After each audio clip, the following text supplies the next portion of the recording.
The Dental Brief is brought to you by Omni Premier Marketing and the amazing guests who bring wisdom and advice that you can put to use to take your business and practices to the next level. Find us on Facebook and join the conversation. Get ready to grow because we are kicking off the next episode in 3, 2, 1. Hello, everyone. Welcome to another episode of the Dental Brief. We have with us guests. Excited to have them on the program. I always love it when doctors take a time out of their busy day to help other doctors. I really appreciate that. Without further ado, Dr.Noel Liu, say hello. Hello. Glad you're here. You're a busy guy, got a lot going on. We're going to jump into that. I'm going to say you're one of the founders of dentvia.com, correct? That's correct. Yep. Patrick. Yeah, so of our audience, check that out. And of course, we're going to talk about that a little bit. But let's start in the beginning, Dr. Liu. How did you get involved in dentistry? How did you become a dentist? That's a great question. You know, everybody asks me that since dental school. And my background is like my dad was a dentist. When he was in dentistry, he wanted one of his kids to be in dentistry. So we have 4 siblings. So out of the 4, I was the only one who got into dentistry. And I was kind of like forced into it. Let's put it that way. But, Family decision. I know that, it was going to be rewarding. And I love it. For me, dentistry is all about people. And, I graduated back in 2007 from NYU. I've been working as an associate for about 4 years. And in 2012, we finally opened up our own first practice. So ever since then, we've just been like rolling up and just love dentistry in general. Yeah. So you've been practicing for, 2007. So somewhere, what is this, about 20 years, right? 16, 17 plus. I kind of lost count. Years. Yep. So tell me why, let's just get right to it. Talk about Dentvia. Let's just jump right into it. Talk about Dentvia. What is it? What does it do? You know, Dentvia is a virtual assisting company that I founded along with my other partners. I'm a co-founder. So one of the challenges that we always see with dentists and with dental offices is right now currently is staffing, right? And what we like to do is what I like to do was, we had the same issue with everybody else. And we kind of had the same crunch for getting good people on board. And little did we find out, like, the job market is pretty saturated in a sense that nobody wants to like come into work because most of them can do remotely. Yep. Well, whatever the reason is, what we did was I basically try to solve my own pain problem by co-founding this company here. And what we do basically is these guys are helping to supercharge our front desk. We still have a front desk. We still have managers. We still have all the team in place, our insurance coordinators, but they are basically our back end where they are actually filling in for insurance eligibility, verification. And I know there's a lot of company out there doing it, but I just wanted something which I had a little bit more control over in our own organization. Yeah. So I'll tell you real quickly, when it comes to outsourcing, up until about 9 or 10 months ago, I was adamantly against it. We had another guest on our program a couple of years ago. And of course, I'm not the judge of how you do business and how people do business at all. But for me and my company, I was personally against it. That I've since changed on that. And I'm just going to flat out tell people this. I have an assistant who's based in the Philippines. He has a she has a master's degree. Actually, she had just completed her doctorate degree, psychology, highly educated. Awesome.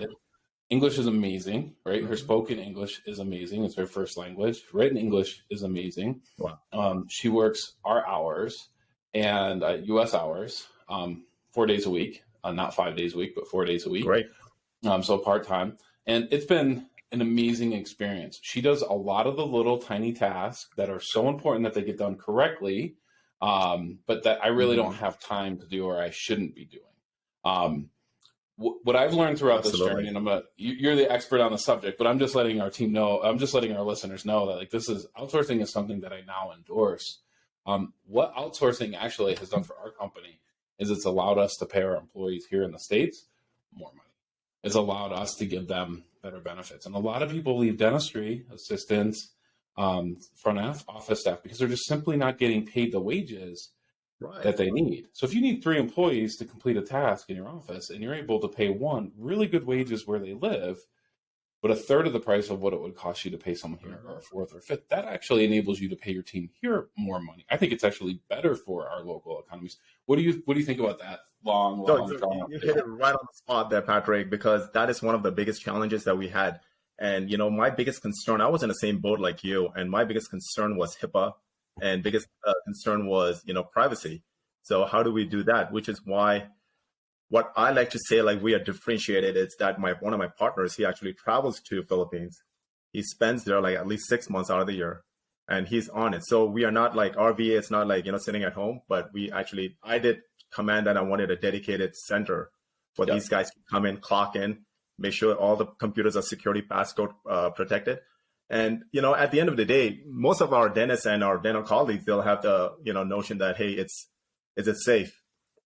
Is it HIPAA compliant? Is it okay that they're sharing all these patient contacts? And I would say, like, as far as I know, it is, but you and I, we both know anything on the internet, once you have internet involved, there's always a risk. Sure. Yeah. Right. And there's ways that you can help mitigate your losses. And I think what you're saying is then what I would tell everyone when it comes to HIPAA. I have a pretty good understanding. I've been in this industry for a long period of time. I actually, way back in the day, was expert witness for HIPAA compliance related breaches digitally. So I don't do that so much anymore. But I used to, and you always have to contact an attorney. You have to contact someone who can put together your policies, that's going to represent you in case there's ever a potential breach in a lawsuit from it. So that's, I think, full disclosure there. I think you would probably agree with that. Talk to your attorney 100%. about this, right? But there are certainly ways to have incredibly high level of security. And in fact, that desk in your office is connected usually to some type of a network. It's really no difference where the person is sitting, if they're at the front desk, if they're in the back room, if they're at their home, or they're at a different part of the planet. Let's talk about this. And this is, I'm excited about outsourcing and how it's actually helping our country, which is, is a 180 from where I was at. One of the things that I hear people say about it is, oh, we hired someone from there. It was a disaster. It doesn't work. I'm never doing it again. What's your answer to that person who's had that one-time bad experience? So first of all, I would agree. I would agree wholeheartedly with that person, is because of the fact that, yes, there are bad apples. There are quality control issues. Absolutely. Which is why, for me, the whole time thinking about a virtual VA, I was in the same boat as you, that I was like, no, that's not going to happen to my office. But, once when you have proper protocols, you have core values, you have all these structures that we do here with our team, and you treat them as an extension of our team, things start changing. And especially when they're accountable over there with another partner of mine. So quality control is a big issue for me, and as well as, like not knowing like what to do and having a framework. I think that's the most important. And then lastly, I would say leadership. If you have good leadership in your office, I mean, I don't think that should be an issue, like overextending it overseas. Sure. Now, and then via, what's the model look like? Are dentists hiring an employee and you help with the HR part of that, the training, the SOP? Or are they working with different people all the time? What's that relationship look like? Yeah, so our relationship, it's very simple. So first and foremost, Dentvia is for our own dental offices, Secure Dental. And that's where it's like let's put it this way, it's like a medium where all the new agents, when they come in, they pour into with us, and that's where we have the training. Now, anything that we outsource for other dentists, so basically these guys are going to be plucked out, like one of our good ones is going to be taken out, and they have a relationship with that office. Now, if that office needs something about, let's say, lead generation calls, or they need somebody who's going to be doing all the back end office, like insurance verification, then we have separate teams that would take care of that on the back end. But if they want like dedicated, providers, then we also have those dedicated personnel for that specific office. So it's kind of like tailor, custom made for them. Yeah, that makes a lot of sense to me. Where are your people based? Oh, Philippines. Yeah, let's talk about the Philippines a little bit. I didn't know anything about the Philippines 7 or 8 or 9 months ago. I literally knew nothing about it. I knew of Ferdinand Marcos. Okay, I think that's it. That's the only thing I knew because she was in the news a lot when I was a little kid. Right. I'm not an expert either, so just to yeah. So, but here's some things that I know about the Philippines now, is that people are highly educated. That postgraduate degrees are very common. I think the average person, I think this is the median income in the Philippines is about $5,000 per year. right? That's not, I'm not saying that's for outsourcing, right? But that's in general. Outsourcers actually are some of the higher paid people that work remotely, or some of the higher paid people in the country, that they have incredible work ethics. That one of the things that I actually learned in my journey of exploring this was that people in the Philippines, you have to actually be careful, because they want to do such a great job that if you ask them to do something on Saturday and it's their sister's wedding, there's a good chance that they'll miss that wedding to take care of what you need them to take care of without actually telling you that, right? So you have to be very, very careful to make sure that you're not infringing on things that are really important and you want your people to be able to do. And also they have U.S. availability. A lot of people there are perfectly fine with working your time zone. Absolutely. Some of the downsides, which are curable, is they have power issues. Right? We lose power. Internet issues. Internet issues, usually there's backups for, and for a couple $100, you can get a battery backup for a computer too. So there are ways around that. What's your experience working and meeting people there one-on-one and your employees there? Yeah. One thing I found really odd was they had this 13-month, like some sort of a pay period kind of deal, versus 12, right? So they have this extra month. And as far as electricity, I mean, you're absolutely, you nailed it right on the spot there. Backup generators, absolutely, it's a must. Having a facility with backup internet, for sure. And these are the things, like you said, it's very, very doable. But when you get past all these other technical aspects, the service that they will provide, it's amazing to a point where the front desk, they are constantly on this WhatsApp chat, and they are like just a phone call away, and basically we're just like going back and forth as if that person was just like sitting right next to them. So like you said, the hours are just like they match our hours, and it's perfect, like how we want to use them or utilize them. So you're not the only company that's providing these types of services. There's a few out there, and there's going to be a few more for sure, and there's going to be differences between them. But one thing that most owners of companies like this know are the questions that doctors should be asking when they're looking to work with a company, right? So they don't know. You don't know what you don't know, right?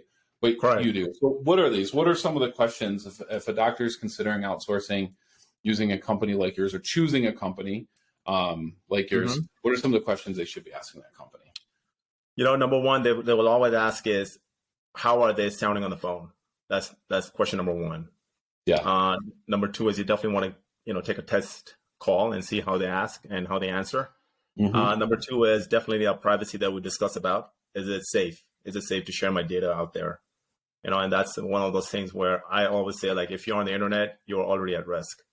But do we take any extra measures? Yes, it's a locked facility. They all have passcodes that you have to go in, and it's just like they can't take work home. Right. So that's the other thing too. And then of course everybody's thing is how effective and how efficient are they going to be? Are they going to be saving me dollars here? And the question to that is absolutely yes. It all depends on how you train them. They're already kind of trained with our organization because that is where I use them to solve my own problem first. But we can always calibrate those little fine tweaks for each particular office, and they'll be trained for that office. And it's very, very doable. So those are some of the top questions that we get asked all the time. So I'll tell you, when I hired this assistant, I had a flood of resumes. I read a book about how to hire people from the Philippines before I actually went ahead and did it. One of the things that it suggested was just have them go ahead and send in a video recording, ask them some questions, have them send that in to you. So you could get an idea of what their spoken English was, right? Written English for everyone is almost always phenomenal. Spoken is obviously, just like here in the U.S., you go to Boston or New York City or New Orleans, it can be a little difficult to understand people. So you want to check that out for sure. But one of the things that I noticed was, being a dental marketing agency, some of the people that applied had experience in dentistry, and usually the type of experience that they had was working for insurance companies. Right. So, right. So when it comes to this HIPAA compliance type of thing, understand, and I'm not going to name any of the names of these companies that they work for, but a lot of times they're working for BPOs that are working for major healthcare insurance companies here in the U.S. and across the world. So this is a big corporations are doing this too, correct? For sure. Yeah. Little did we know that when we entered the market, like, a few years ago, was like it's flooded. I mean, every insurance company, banks, everyone have some sort of something going on there. So they all understand a little bit about privacy and all that good stuff, social security, and how to safeguard those guys. But at the end of the day, I feel like it's the individual office's leadership that will take charge. And then, of course, once when their front desk or the manager have mastered something, they just need to make sure they delegate and they can train the other person and just get it done and pass it on. And that would be a huge success for the office, so that this way they can start scaling and start like expanding or whatever their operation, whatever the goals are. That's I think one of the biggest thing that's really bogging down some of the dentists over here. Yep. It's a mindset to let go a little bit. Yep. If you need 7 or 8 people to run your team, and 3 of them are up front, 4 of them in the back, and you can replace 1 or 2 of them that leave when you're having an opening and you're not getting good candidates with an outsource. So that's a good time to try. Right. You can save $20, $30, $40, $50,000 a year, which can mean $20, $30, $40, $50,000 in net profits. Times 10, that's a lot of money. Times $20 million, right? But then you can also give your team more time off, more benefits whatsoever, and more of the type of employee that you want to be. So I think that's fantastic. Last question I got for you. What's the best way for listeners to get in touch with you or your team? Yeah, absolutely. It's our website. It's www.dentvia.com. And also throw in my cell number. It's area code 815-670-2923. Awesome. So grateful to have you here. Thanks for taking the time to share today. Well, thanks, Patrick. Thanks for having me.